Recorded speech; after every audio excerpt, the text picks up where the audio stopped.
This is a homage beat. And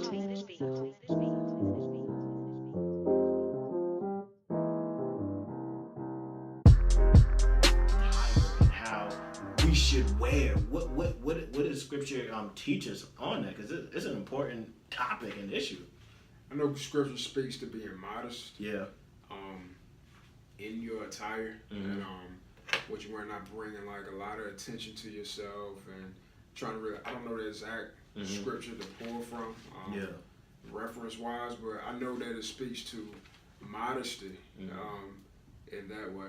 Yeah, and like I said, because that's one of the things that I was thinking of too. I know there might be something in the Old Testament that talks about like men dressing like women and stuff like that.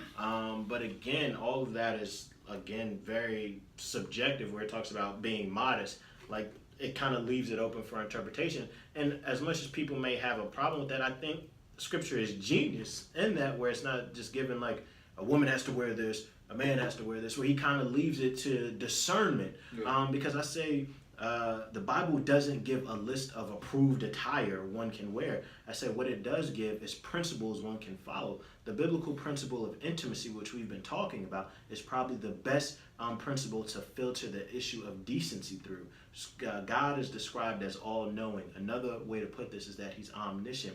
I say this is an attribute exclusive to God. Men cannot claim omniscience because we are limited in our knowledge. This is applicable in regards to decency, because being nude means to be exposed. If one is exposed to another, one is known in a unique way. One is known in a personal and intimate way. Being known this way leaves one open to be humiliated. Therefore, one only wants to be known this way with someone who won't humiliate them. There's nothing wrong with being nude. The issue is one's nudity tends to get exploited. Nudity is symbolic of guilt and shame. Therefore, when one is nude, others highlight this. However, God is not like man, because God does not seek to humiliate or highlight our guilt and shame. Rather, God seeks to atone for our guilt and remove our shame. I say in fighting for gender equality, people completely miss the point. The point is not that men and women should have the right to expose themselves in public. Rather, the point is to what extent will someone go in exposing themselves. There must be a standard, a line that will not be crossed. This is not about right and wrong. It's about who determines right and wrong. Scripture declares that God is the one who determines right and wrong. God is the one who knows us intimately and does not want us to expose ourselves to those who will criticize and humiliate us. And I had this question for you. It's a two-parter. The first part is, give me a time when you've been humiliated and a time that you've humiliated someone else. And I'll start first. A time that I've been humiliated. When I was 5, and it was funny, I was telling somebody this yesterday. I don't know if I ever told you. I had open heart surgery when I was 5. And so I know now they can do like lasers and stuff where it doesn't leave a scar, but this was in the 90s, so they didn't have that technology. If they did, I don't think my parents would have sent me to the place. So long story short, I still have the scar. And so I remember like going to the Y and getting in the pool, and I'd definitely be the one to keep my shirt on, because I didn't want people to see the scar and ask the questions. So it was a little embarrassing to have to take my shirt off and people be looking like I'm a zoo animal, like, oh, what's the scar? But I get it, because kids, you just be curious. But it was always something that I was like ashamed of, and I didn't want to. And then the second part, I've definitely humiliated some people in my life. My friend, I won't say his name, but being in college and being in the dorm room with your friends, like you definitely build an intimate relationship, with your boys in college. And so I remember my friend, he had like a tank top on, and on his back, he just had like this big nasty patch of hair. It looked like a creature was on it. And so I would like always make fun of him for having this nasty, gross patch on his back. And it was funny too, because his sister, she made a picture of him, and like when she drew the picture of him, she made sure that she added that patch of hair just because it was so noticeable and so disgusting. So I definitely always bring up his nasty little patch on his back. So again, I know him a little intimate way, and I would humiliate him for it. But what examples you got of how you've been humiliated and how you've humiliated somebody else. So mine is like one and the same. Mm-hmm. That being humiliated and humiliating someone else. So like it goes back to being in college. So this is one of my bros that I'm still tight with to this day. Me and him were roommates at the time, and we had a community bathroom. Mm-hmm. So you got a community bathroom, you got to take your soap, your towel, all this down there. So my humiliation is when I took that, I had my soap, my towel and all that down there, I'm taking a shower, and I hear somebody coming in laughing like, "What's up, bro? You taking a shower, whatever?" I'm like, "What's up, man?" I hear him laugh and run out. Mm-hmm. He takes my towel with him. Mm-hmm. I have no towel. Yep. When I finish my shower. Mm-hmm. So I have to make a decision like, bro, am I about to just stand here in this bathroom and wait for him to come back? Or am I going to walk out naked and run to my room? Mm-hmm. Like, he could have took my keys too. Yeah. So like, what if he took my keys and I'm standing naked in the middle of the hallway? Yeah. So it's embarrassing. Was it co-ed dorms? It was co-ed it was co-ed, but not like on different floors, but it was always girls coming and going, mm-hmm. girls hanging, coming to, like, we had girls that was our friends coming to the room. So, I mean, it could have been like a situation that could have got, like, real dicey and awkward for me. So, what you do, like, man? I mean, I walk out, I'm yelling, like, by the door, like, come back. People laughing because you show people, like, I got the towel. I was like, okay. He eventually brought it back and we were boys. Uh-huh. So, I waited, like, a couple weeks. I'm like, he not thinking, you know how you get somebody, they not thinking, mm-hmm. they good, like, he got up rushing to go do a shower and all that. I go back, I actually take his towel, and I take the keys. So now he got to come out, do the same thing, but I told a couple people that he did to me, they knew, so he had to come out and do, we ain't really go OD on each other when we walking naked and all that. We probably been fighting if we had to do that. I would have had to fight him at that point. If I had to walk naked in front of people, I had no choice. But yeah, that's pretty much where it's at. It's some other things, maybe middle school little things, like you had to play shirts and skins, mm-hmm. not wanting to take your shirt off of skins, or playing football. At that point, though, I got to the point I just take my shirt off. I didn't care. Yeah. But like, it's a lot of different things, man. Like just humiliate. When you're a kid, you're a boy, and you grow up as a guy, mm-hmm. you have humiliating situations. Yeah. Some embarrassment, man.